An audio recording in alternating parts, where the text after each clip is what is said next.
Hi everybody and welcome. I'm Coach Carolin, Leadbetter certified instructor and former professional tour player. And today we're talking about side hill lies, more specifically the downhill lie. So side hill lies are a bit tricky because there is a couple more things that come into play when you're not on a level surface.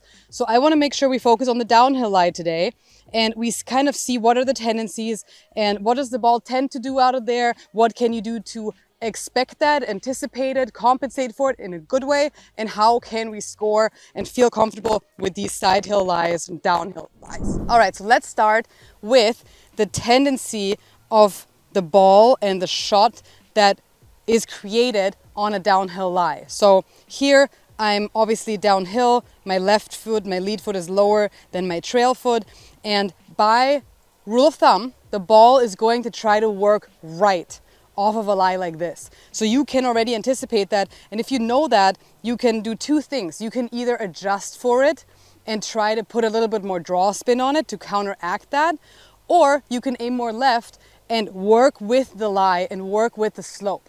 So I like either. It really depends on what type of player you are, but I would assume that for most amateurs and avid golfers, it's easier to just aim a little bit more left and make a regular swing and adjust for that spin that tends to get on the ball when you actually have a downhill lie like this.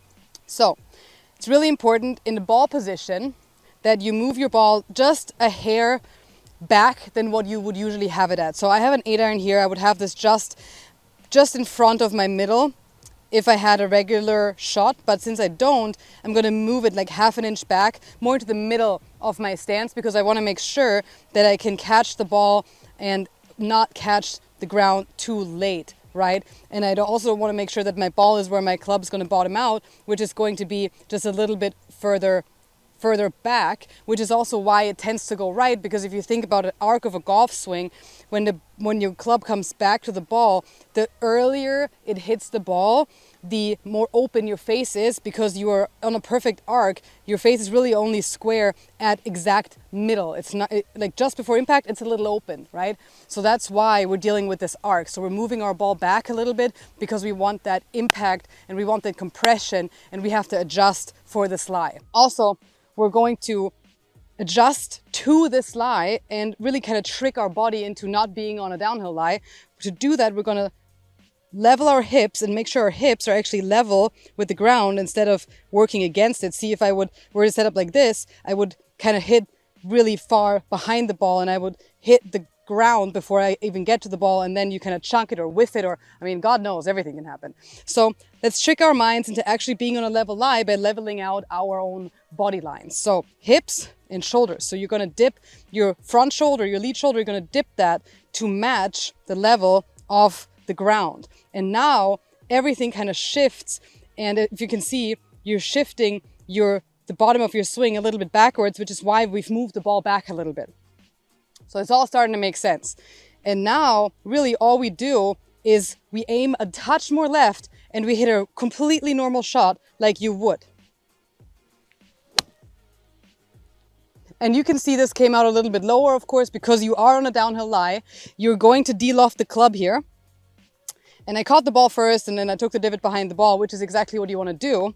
And it's going to come out a little bit lower simply because you have de-lofted the club. So my 8-iron just became a 7-iron or a 6-iron.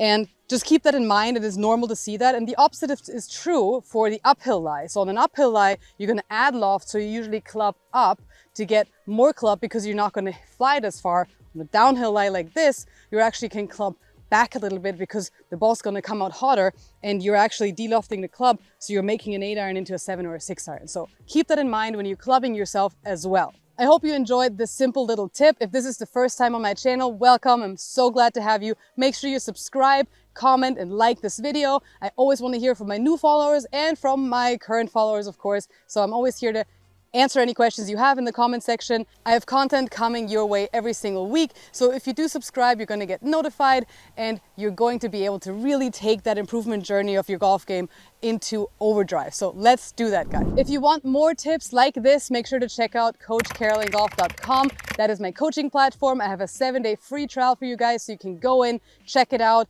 Already look at all my drill libraries and videos and tips to make sure that you're making the right choice for you, and I would be honored to work with you guys. So let's do it. Let's jumpstart our 2024 golf season and be the best golfers we can possibly be.